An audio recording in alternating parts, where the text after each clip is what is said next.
se hunde el precio cuando se hunde la demanda de atesoramiento de Bitcoin. Lógicamente. ¿Vale? Es que no es que el precio se mantenga después de que se haya hundido la demanda, es que va parejo, por tanto yo no hablaría de burbuja, pero bueno. Es una cuestión de definiciones. Sí, sí. Sí, es curioso, es que las definiciones son muy importantes y por eso merece la pena tener cuidado con ellas y tratar de evitar lo máximo posible lo que es la neolengua creativa que utilizan algunas nuevas formas de comunicación, ¿no? Entonces, yo soy un fan de la Real Academia Española de la Lengua por aquello de que el idioma lo construimos entre todos y se establece por consenso.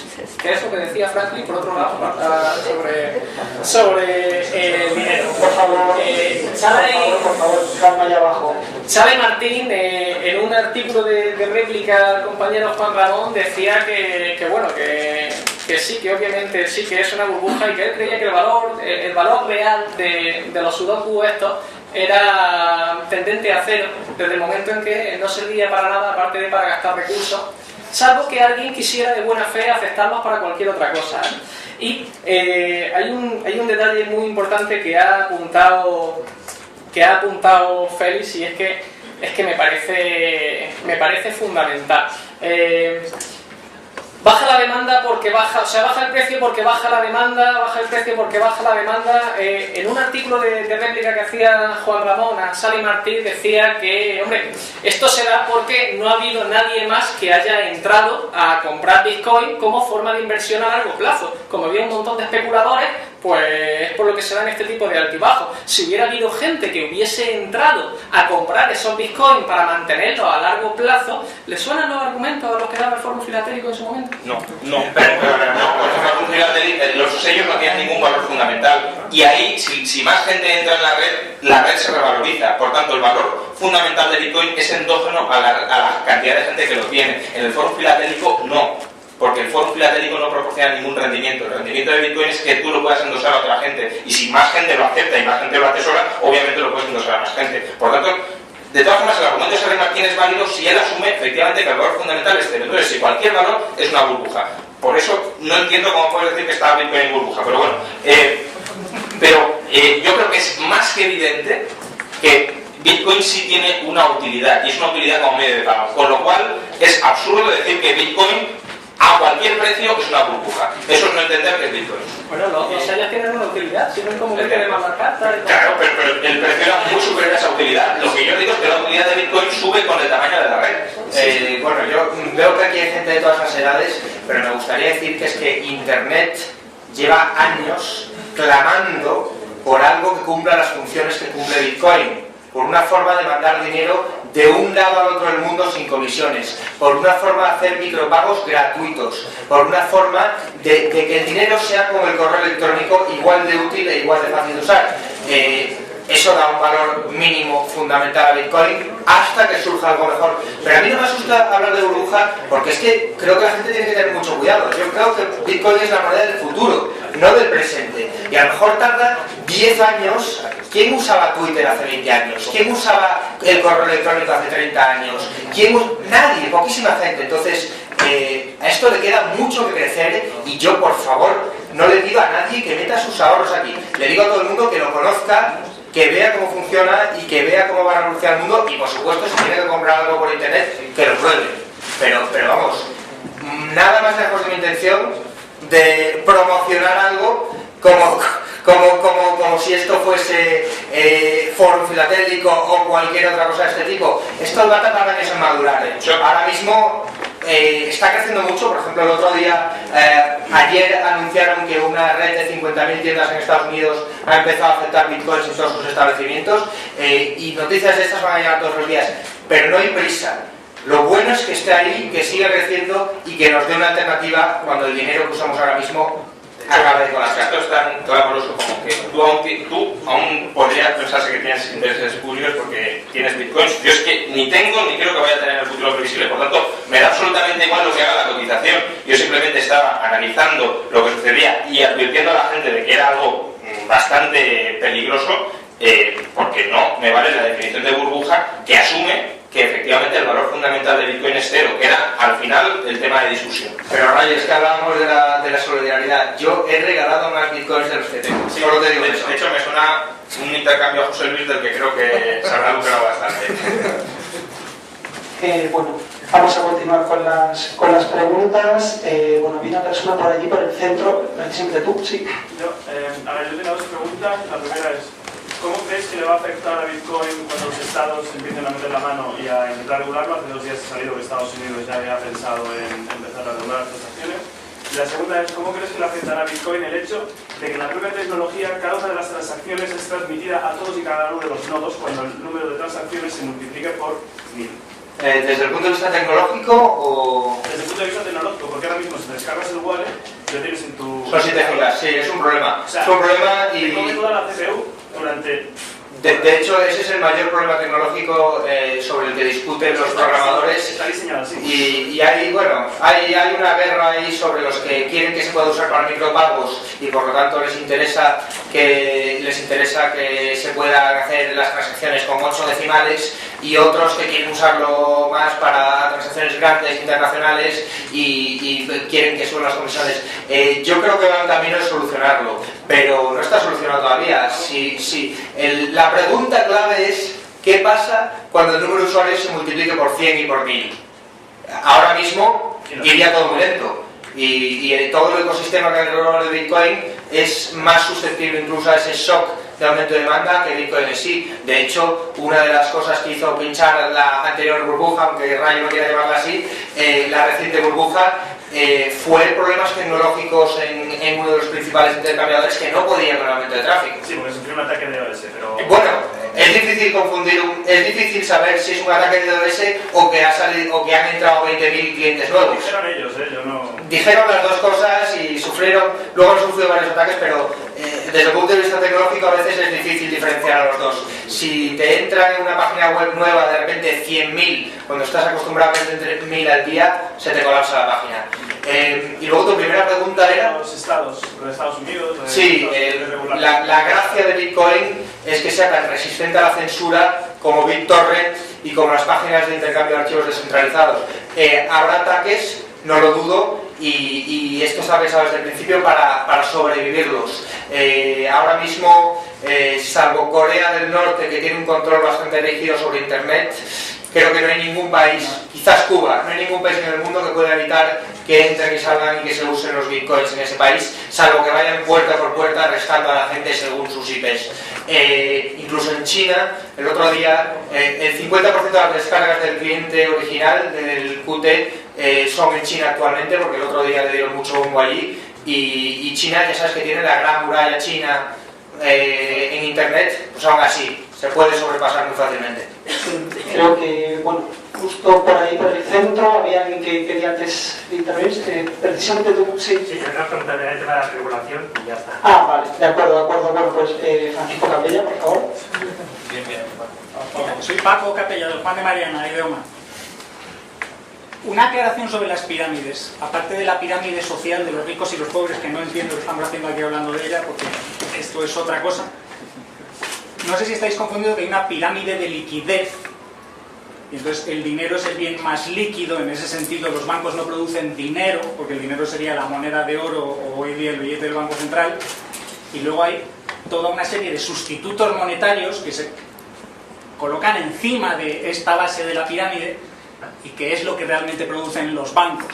En ese sentido el sistema monetario se puede hablar de que es piramidal, pero no en el sentido de estafa, para nada. De nuevo es una cuestión de definiciones. ¿Cómo era? Monetaria scriptorum, ¿cómo era? La moneda criptográfica, iba a decir, la moneda seguridad escuela de Salamanca, la moneda bancaria o los apuntes contables, ¿cómo se decía la tecla? Bueno, sí, Bueno, que se acuerde que lo diga. Depende de qué definición quieras usar de dinero. Si quieres ser tan estricto como Juan Ramón y solo usar la base monetaria, sí, estamos confundiendo la pirámide de Dexter, pero si incluyes los depósitos y las cuentas a la vista como dinero, entonces sí es piramidal Sí, pero sí es piramidal. Para que veas que no es dinero. Nuestro sistema monetario. Pero como cierra el banco, verás si es dinero. Pero que no es piramidal en el sentido que se suele... Un sistema monetario no es lo mismo que un sistema financiero, que puedes hablar de rendimientos falsos y una pirámide Ponzi-Timo. No es lo mismo en el sentido de que una pirámide que simplemente hay cosas que sostienen a otras.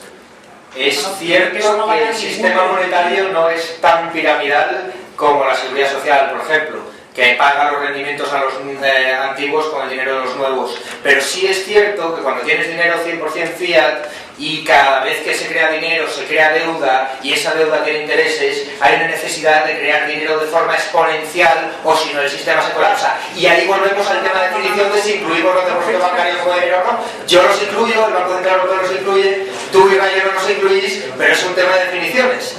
Si quieres llamar al sistema piramidal, al sistema financiero en vez del sistema monetario, te lo acepto. No, me preocupa lo que estás diciendo porque es todo lo que dicen en el documental este, que está lleno de... es una locura, el de Money is Debt y Money is Debt segunda parte.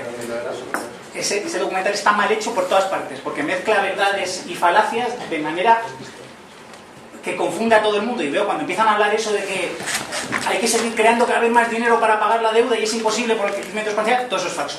O sea, para eso te tienes que sentar a entender qué son los sustitutos monetarios, qué es el descalce de plazos, que no se menciona en absoluto en todo su documental, y no. Pero es que no lo mezcléis, es que no va por ahí. Bitcoin no tiene nada que ver con eso, porque Bitcoin no es un sistema de crédito, Bitcoin es Claro un que sistema no, de hecho ya han surgido también copias como Ripple, que sí son sistemas de crédito y que a mí sinceramente me gustan mucho menos precisamente por eso, porque son sistemas de crédito en el que se crea y se cancela el crédito continuamente. Bitcoin, el número de unidades es público, transparente y el ritmo de creación es público, transparente y predecible. Sobre el ritmo de creación. Es una característica de Bitcoin. El problema es que no es una característica, es un problema. Es decir, el diseñador, Satoshi, quien fuera, tenía que decidir cómo creo el dinero nuevo. En Ripple lo han creado todo nada más empezar. ¿Y quién se lo ha quedado? Ellos. Vale, lo aceptarás. Por eso yo me fío. Es una estrategia posible. Es una estrategia posible. El problema es que el sistema que ha escogido Satoshi tiene un problema. Cuando se alcance el estado final estacionario será estupendo, salvo el tema discutible que nos llevaría para largo de una suave deflación. El problema es que ha diseñado para que funcione bien entonces, aunque entonces habrá un problema, y es quién pagará los mineros. Y el sistema está muy bien diseñado ahora para que los mineros reciben una compensa, pero la producción es tan rígida que cualquier shock de demanda, cualquier alteración de demanda hace variar el valor de forma brutal. Esto no es una burbuja, esto lo que es un sistema brutalmente volátil. Pero, Paco, la volatilidad viene por, como tú dices, la volatilidad de la demanda. Ahora que hay 2 millones de usuarios y la mitad han llegado este año, evidentemente es una demanda muy volátil y hay mucha especulación, que nadie se lleva engaño y los especuladores siempre van a ser mucho más volátiles en su demanda que los usuarios. Pero es que me estás hablando del año 2140, cuando el ritmo de creación llega casi a cero. Para entonces, o Bitcoin no existirá, será un experimento fallido, o tendrá 300 millones de usuarios y esos 300 millones de usuarios habrá pues un 5% que sean especuladores y el resto serán usuarios y eso será una demanda muy estable. Y te pongo, por no irnos al siglo que viene, dentro de 10 años, vuelvo a lo mismo, o Bitcoin habrá hecho lo que Facebook y habrá pasado de un par de millones de usuarios a 1.000 millones de usuarios, y entonces habrá un 90% de demanda que sea muy estable, o habrá sido sustituido por algo mejor en esta revolución que estamos viendo con miles de criptomonedas y no estará en ninguna parte. Entonces, por eso vuelvo a decir que nadie meta sus ahorros ahí, pero que lo conozcan porque es que está cambiando el mundo. Bueno, a mí me gustaría comentar al respecto de esto que dices, que es muy interesante. Señores, es cierto que hace 10 años nadie utilizaba Twitter, por ejemplo, y ahora sí. La pregunta es, ¿alguien ha perdido una parte importante de su ahorro en Twitter? Porque el Bitcoin sí, lo podéis ver en foro. Sobre todo después de esta última que fue espectacular, ¿no? Así que, como dice Feli, tengan cuidado porque los especuladores nunca pierden dinero.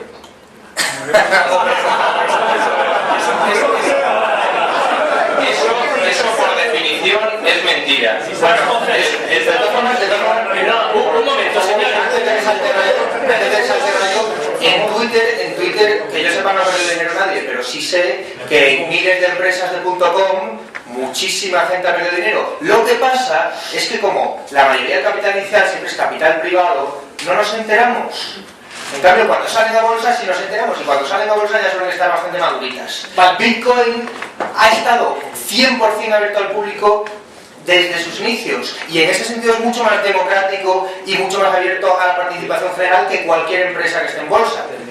Antonio, ¿tú crees que los especuladores estabilizan o desestabilizan los precios? Permitidme que matice esta frase que quizá haya sido muy atrevida.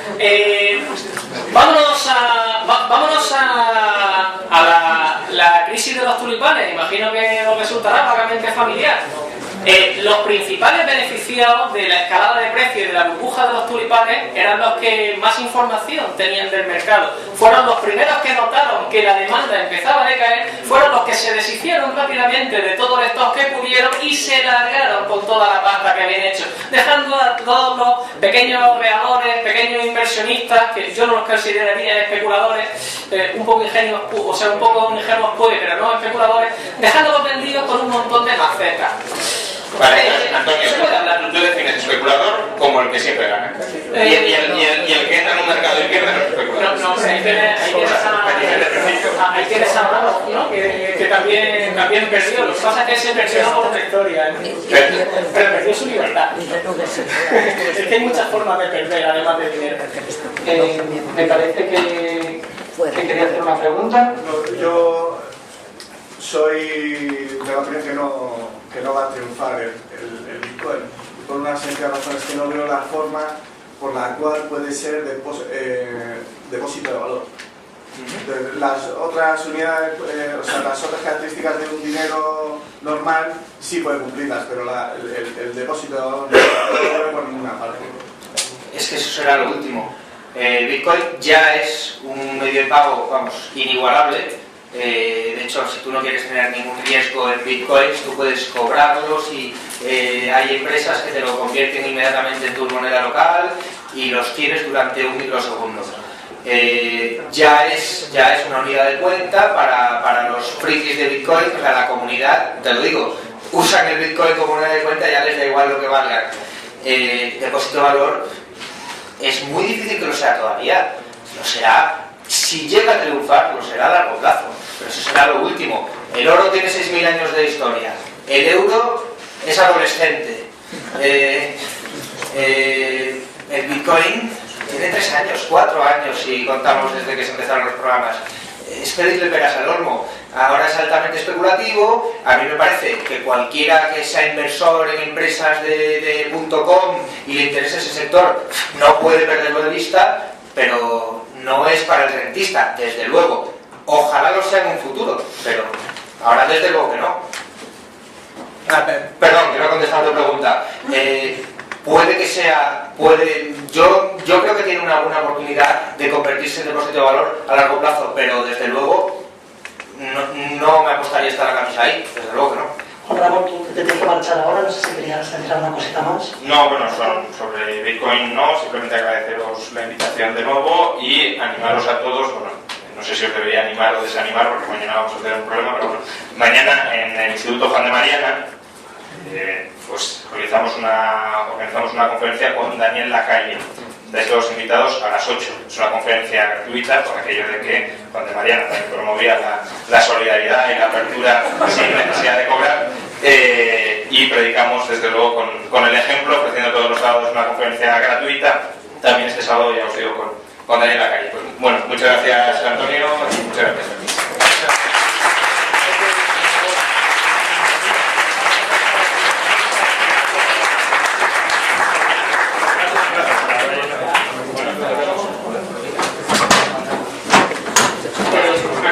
Es una invitación muy interesante. Animo a todo el mundo a ir a esa presentación, a esa charla, debate sobre el libro de Daniel Lacalle, que sin duda será muy instructiva. Y sí que me gustaría recordar, por aquello de que yo no soy economista, yo estudio historia, que el libro se llama Nosotros los mercados y por qué somos imprescindibles. Y para los aficionados a la historia hay un montón de sacerdotes del Alto Egipto que adoraban a Tot y a Osiris, que también se consideraban imprescindibles y ya no existen. No sé si hay alguna pregunta más. Juan, ¿tú? Sí, yo simplemente habéis hablado de Bitcoin, que la utilidad evidente tiene de micropagos y de pagos, ¿de acuerdo? No sé si veis una utilidad también como refugio fiscal, ¿vale? Porque se ha hablado de las bondades de Bitcoin y tal, y yo creo que que este es un aspecto a lo mejor que no... aspira a ser eso en un futuro, todavía no. Si lo de Chile, por ejemplo, si hubiese pasado cuando Bitcoin tuviese 100 millones de usuarios, los chipriotas se habrían reído del corralito. Bueno, los que pudiesen haber reírse del corralito gracias a Bitcoin, ahora es demasiado pronto. Yo quiero añadir algo con respecto a este tipo de historias. Cuando hablamos de un refugio fiscal, ¿a quién benefician los refugios fiscales? Y me explico. Hay una... No, que va. Al tener beneficio no lo beneficia. Señores, vamos a distinguir lo que son mitos de lo que son hechos. El hecho es que no conozco ningún electricista con una cuenta en Caimán. Y conozco a un montón de altos negociantes con cuentas en Caimán. Eso significa que la idea esa de Milton Friedman de que no habría paraísos fiscales si no hubiera refugios fiscales tiene que ser infiernos fiscales. Hay que acotarla porque tanto los infiernos como los refugios solo se utiliza cierto tipo de gente. La gente, el común de los mortales, el 80% de la población, no. Perdón, ese es otro ejemplo de cómo nuestro actual sistema financiero está cargado de privilegios. Es verdad que una cuenta en Suiza no se la puede abrir cualquiera, pero una cuenta en Bitcoin o en otra criptomoneda sí se la puede abrir cualquiera. Va a democratizar mucho. En realidad no, se la podrán comprar los que tengan el mejor ordenador. No, pero te quería contestar, justamente no es Bitcoin, es el refugio fiscal para todo el mundo. Pero es que el reajuste fiscal para todo el mundo no es para todo el mundo desde el momento en que un presidente de banco evade impuestos por valor de, pongamos, 100 millones de euros y, sí, o más. Y yo que estudio historia, pues a lo mejor digo, los chicles que compré ayer no los voy a meter en la declaración de la venta porque me parece incómodo estar buscando la factura. No estamos hablando de juegos realmente igualitarios. Estamos hablando de que el que quiere escaquearse tiene una herramienta de manual. Ahora, ustedes piensen hasta qué punto eso éticamente es cuestionable o no. Juan de Mariana estaría en contra. Hombre, pero vamos a ser un segundito nada más. Vamos a ser un poco realistas. Estamos en España. Todo el mundo sabe que el electricista de la esquina, si no quiere pagar IVA, no lo paga. Eso es lo que los bancos están intentando. Eso es lo que los bancos quieren que deje de pasar eliminando el dinero físico.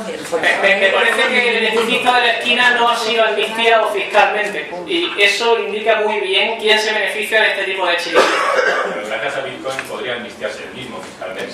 Bueno, si consideras que necesita amnistiarte, puede. Si consideras que es una forma de redistribución de riqueza por solidaridad, yo no estoy hablando de redistribución, estoy hablando de refugio fiscal. De la gente, de protección de su propia riqueza. La redistribución. Eso es algo. En realidad, visto, si os vais a un artículo de Le Monde del 16 de abril del 2013, hay una frase fantástica que dice así: el valor del Bitcoin se basa en lo que las partes quieren dar. Por lo tanto, en esta zona los cazadores y las palomas compiten. Desde mediados de marzo, el valor de Bitcoin se incrementa desde 45 hasta $250 para caer de nuevo a $72. Las palomas han comprado sus Bitcoin a 250 y en un par de días han perdido 2/3 de su desarrollo. Perdona la traducción porque mi francés no es fluido. Y ahora he empezado a pensar en a quién beneficia este tipo de cosas. Eso lo decían también cuando estaba a $34. Y también ganó de cuarto. Vamos a... Ahora resulta que las palomas tenían peor. Perdón, que a nadie le obliga. Vamos a respetar, por favor, los turnos de palabra. Por favor, que creo que todo el mundo quiere intervenir y está genial, pero vamos a respetar los turnos de preguntas. ¿De acuerdo? Ha ocurrido libremente, ¿qué tienes que objetar? Nada, si concurres libremente, no tienes nada que objetar. Si has perdido tu dinero, te jodes. ¿Está? Creo que a tu lado, ¿tú querías comentar algo? Un comentario que puede ser un poco tontería. Los estados, al igual que regular el Bitcoin, alguno podría intentar desregularlo. Como puede ser China. Yo he escuchado por internet que China ha puesto buenos ojos en el Bitcoin. No sé si es verdad, es mentira, es una estupidez, no lo sé. Pero quiero decir, si a China le diese por liberalizar su moneda inspirándose en el Bitcoin, podría ser beneficioso, al igual que regulándolo. O sea, otra casa. Desde luego, un pequeño estado o un gran estado podría intentar crear una nueva moneda, pensando que estamos en el siglo XXI y que los papelitos y los apuntes contables en los bancos son una cosa un poco anticuada. Podrían crear una nueva moneda basada en un esquema parecido al Bitcoin o incluso adoptar Bitcoin. Puede pasar, yo no lo sé, y por experiencia sé que suelen ir bastante detrás en la adopción tecnológica, pero bueno, quién sabe. En cuanto al tema de China, sinceramente, hay muchísima especulación en ambos sentidos con esas cosas. Lo único que yo sé sobre eso es que ha salido en la televisión china, pero también ha salido en TV1 y no por eso significa que el gobierno esté dándole su bendición. La gente ve algo y luego lo interpreta como quiera. Diego Veracruz, ¿querías hacer una intervención? Yo quería haceros recordar lo que está ocurriendo ahora mismo en Argentina. Es un ejemplo de los países donde efectivamente tenemos... La teoría está muy bien, a mí me encanta la batalla de las ideas, aquí hemos tenido una muy buena.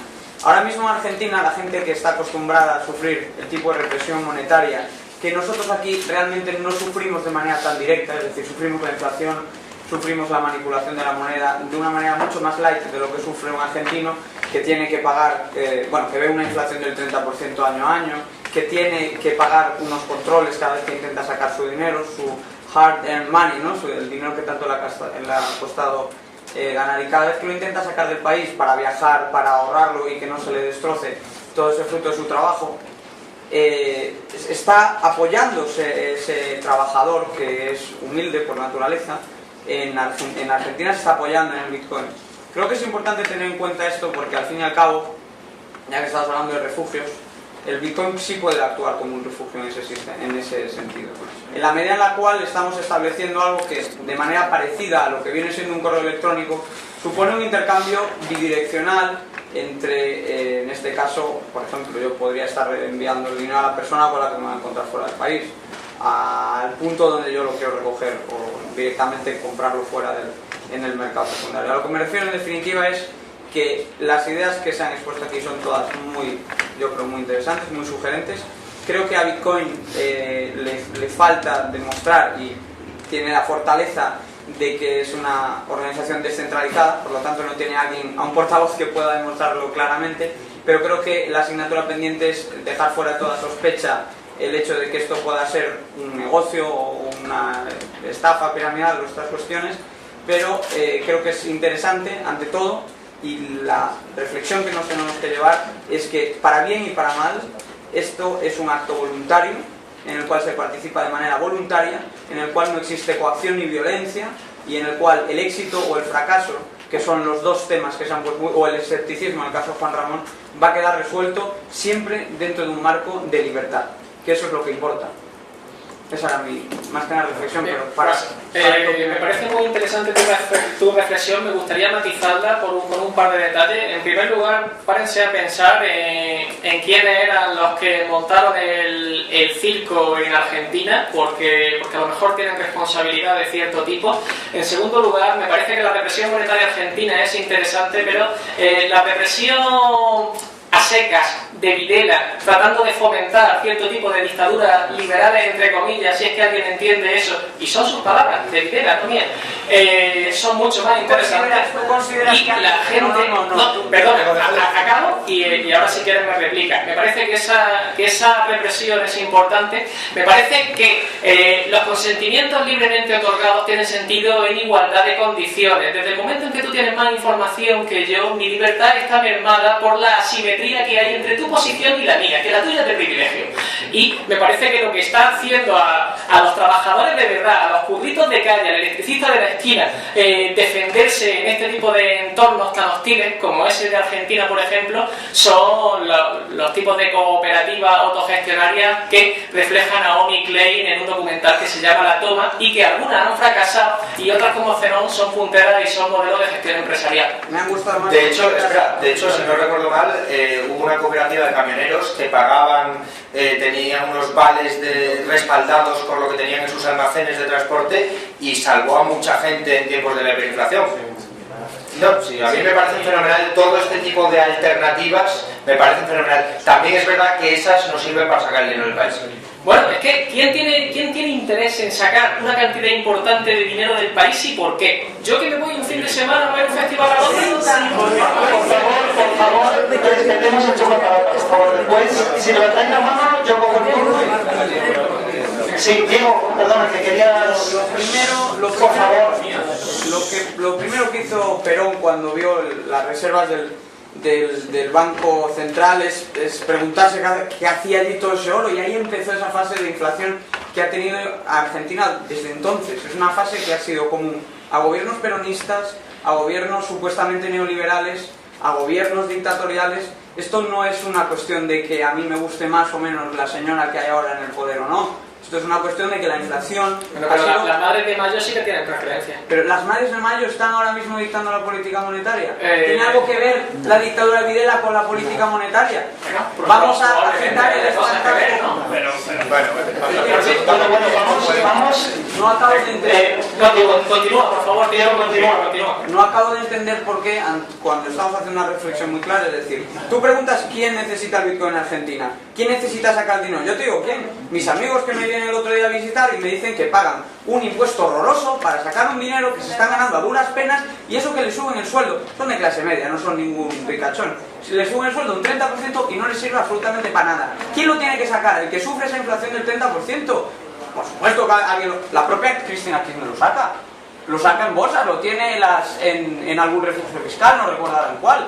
Y no lo ha declarado, porque tenerlo en un refugio fiscal es perfectamente legal si se declara. Pero ya no lo ha declarado, lo ha sacado fuera. Pero no es una cuestión de kirchnerismo, es una cuestión de ayudar a la gente que necesita proteger su dinero. En ese sentido, Argentina nos da una muy buena lección de que la vía del Bitcoin al éxito puede ser esa, la de ayudar a gente que sufre regímenes de represión monetaria mucho más graves de los nuestros por muchos problemas que tengamos con el dinero en Europa. Insisto, esos temas que pones encima de la mesa son muy interesantes, pero creo que no son no nos alumbran tanto. A mí me parece que como modelo interesante de gestión que facilita y favorece que la gente se pueda defender de todo el tipo de tropelías y crueldades a las que se han visto sometidas por cierto tipo de oligarquías, Ecuador es paradigmático y ni siquiera tiene moneda propia. Sí, pero ¿qué quieres decir con eso? Porque mi mujer es de Ecuador, conozco el caso perfectamente. Me parece que es mucho mejor. Ecuador es un buen ejemplo. Ecuador es, por ejemplo, lo que ocurre cuando tú le quitas a Ecuador la oportunidad a un sátrapa. Sátrapa como lo fue Videla. Sátrapa como lo es la señora Kirchner. De manipular la moneda a su antojo y tenerla un poco más restringida como una moneda que aún así no nos gusta, como es el dólar. Ahí está el resultado. El resultado es que hemos pasado una inflación en Ecuador del 100% a tasas de inflación que ahora mismo están pues por debajo del 10%. ¿Quién ha ganado ahí? El pobre. El pobre que ahora no tiene... O sea, la tasa de pobreza en Ecuador ahora mismo estaba por encima del 50% antes de la inflación. Está por debajo del 25% ahora. Y no tiene nada que ver con los programas de redistribución, porque esa reducción de la pobreza comenzó en el momento en el que se quitó esa soberanía monetaria en base a darle una moneda un poco menos mala. Hombre, está claro, digo, que la inflación disparada siempre se come a la clase media y al que tiene sus pequeños ahorros se come a todo el mundo. Pero quería decir una cosa, para los argentinos, para los venezolanos, para los ecuatorianos, sigue siendo ahora mucho mejor el dólar como refugio que Bitcoin. Bitcoin es una semillita. Pero ¿qué pasa dentro de 5, 10, 20 años si se hunde el dólar? ¿Qué pasa entonces? Pues por eso estamos pensando en alternativas. Y muchos piensan, bueno, pues se volverá al pasado, volvemos al oro, a unos 6.000 años, ¿por qué no vamos a poder volver? Y otros piensan, bueno, pues vamos a probar algo nuevo y habrá que hacer 100 experimentos. Pero alguna solución hay que encontrar. Paco Capella, me parece que querías decir algo y después, bueno, vamos a... puede entrar una intervención más, después vamos a descansar un poquito y a seguir charlando fuera, que hay habrá aperitivo y vinos, o sea que... Bueno, Paco, te dejo. Lo que acaba de decir Diego es muy importante. A mí me interesa más el tema de teoría monetaria, pero es que curiosamente algún teórico monetario ya ha dicho el problema de Bitcoin se va a resolver en el tercer mundo.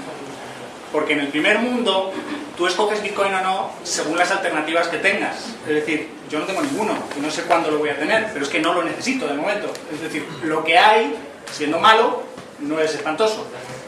En Argentina es espantoso.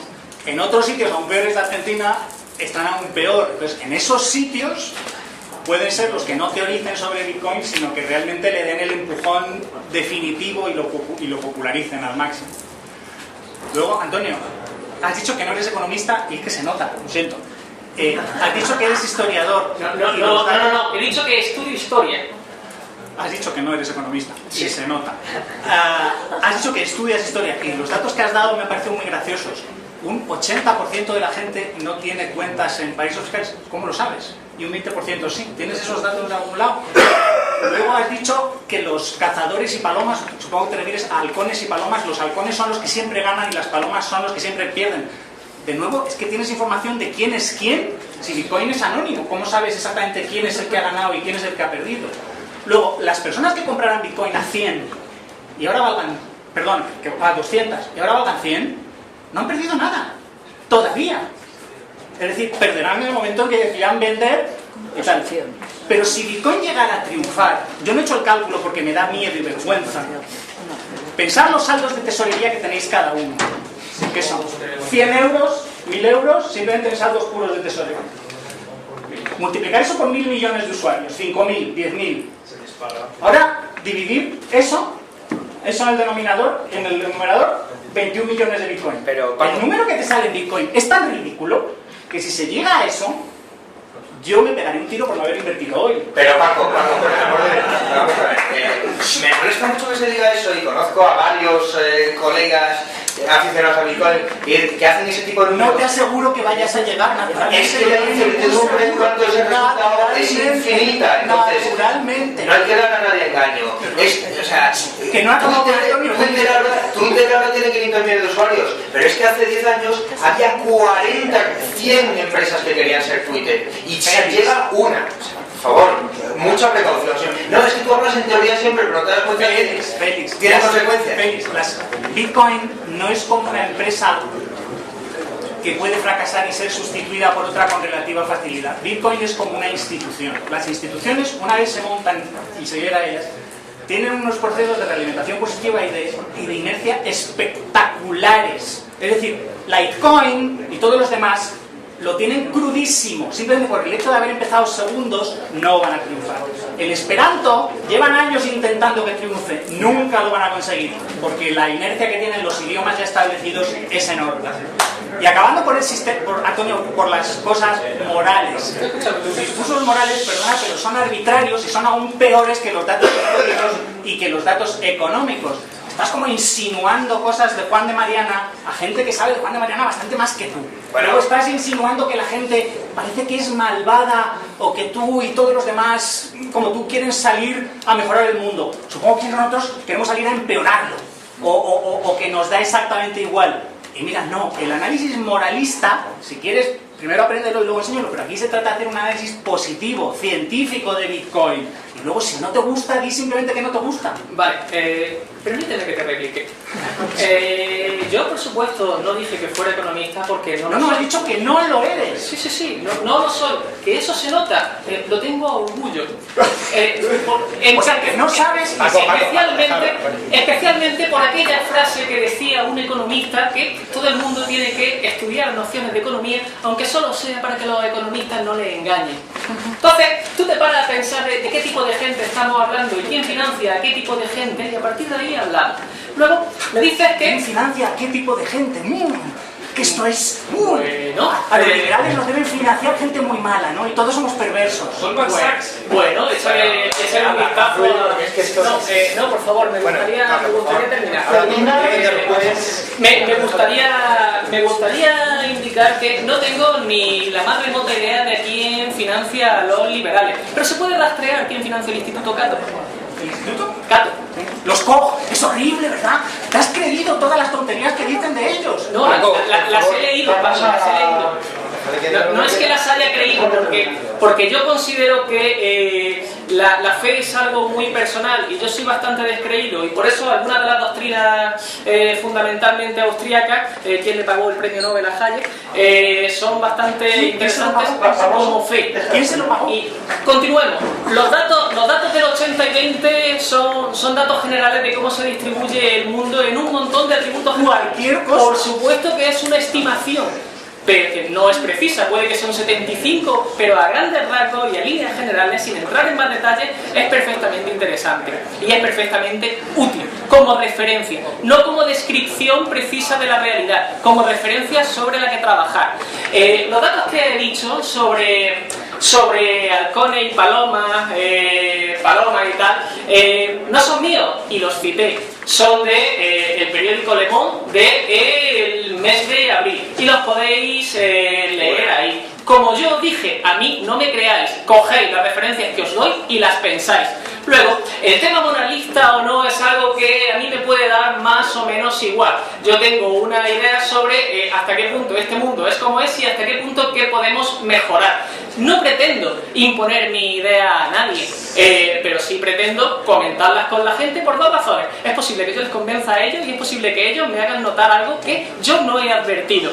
Y eso es exactamente lo que hacía Juan de Mariana. Porque es posible que mucha gente sepa mucho más que yo de Juan de Mariana, pero una vez que sabes que era jesuita, hay un montón de elementos comunes a todos los jesuitas que son muy fáciles de conseguir. Desde el momento en que, una vez que sabes que un tipo es místico, hay un montón de cosas muy comunes a todos los místicos de cualquier religión que son muy fáciles de deducir. Y ese hombre era jesuita, y ese hombre hablaba de enseñanza para todos, libre, gratuita. Ese hombre hablaba de muchas cosas como hablaba toda la escuela de los jesuitas de su tiempo, empezando, por supuesto, por evitar que los tiranos tiranicen a la población, sean tiranos públicos o sean tiranos privados. Luego hay otros tipos que hablan de instaurar dictaduras liberales. Yo no sé hasta qué punto ese hombre tiene una moral mucho mejor o mucho peor que la mía. Yo no voy a entrar en eso. Yo creo que al que vive en una dictadura liberal le puede molestar bastante, y ahí están los ejemplos de las Madres de Mayo otra vez. Bueno, creo que esta discusión filosófica la podemos seguir con un hito que va a ser mejor, ¿no? Precisamente iba a decir eso, que si, bueno, damos lugar a una intervención más, a una pregunta más, y terminamos, porque había una persona que quería sí. Y ya vamos fuera, podemos continuar fuera, en la calle, donde prefiramos. Esta pregunta para Félix. Como sé que es usuario de Bitcoin, me gustaría que hiciera una descripción de la libertad que supone pagar en Bitcoin en contraposición con un pago equivalente en el dinero que hacemos habitualmente. Pues es que es muy sencillo, no le tienes que pedir permiso a nadie, apretas un botón y ya está. No tienes que meter datos, no tienes que pedir permiso a nadie, ya está.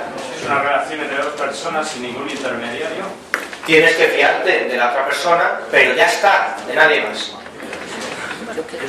Bueno, pues muchísimas gracias a todos por estar aquí.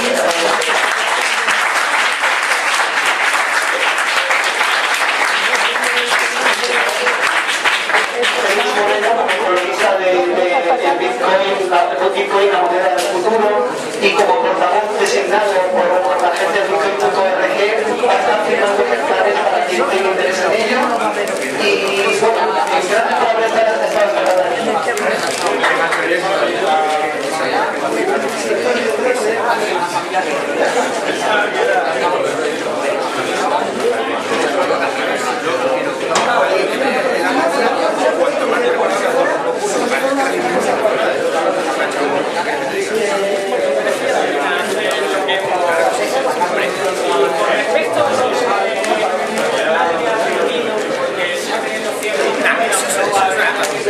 Pero sí, esto en teoría.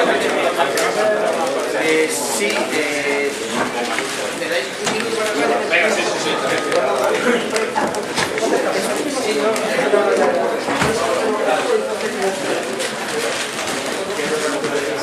Antonio, ¿puedes salir por la puerta? Yo digo que ahora mismo es una alternativa para algunos a los chiringuillas. No, yo digo que ahora mismo les está ayudando a puentear. Fíjate que me han hablado. Yo me refiero a que ahora mismo es interesante. ¿Tienes te llegó el libro? Probablemente, no lo sé porque ya están aquí en Madrid. Vale, tendría que haber llegado cuando Mis amigos no son ellos. Sí, que está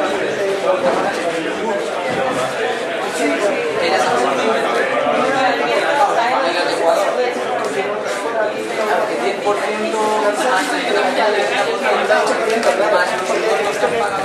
más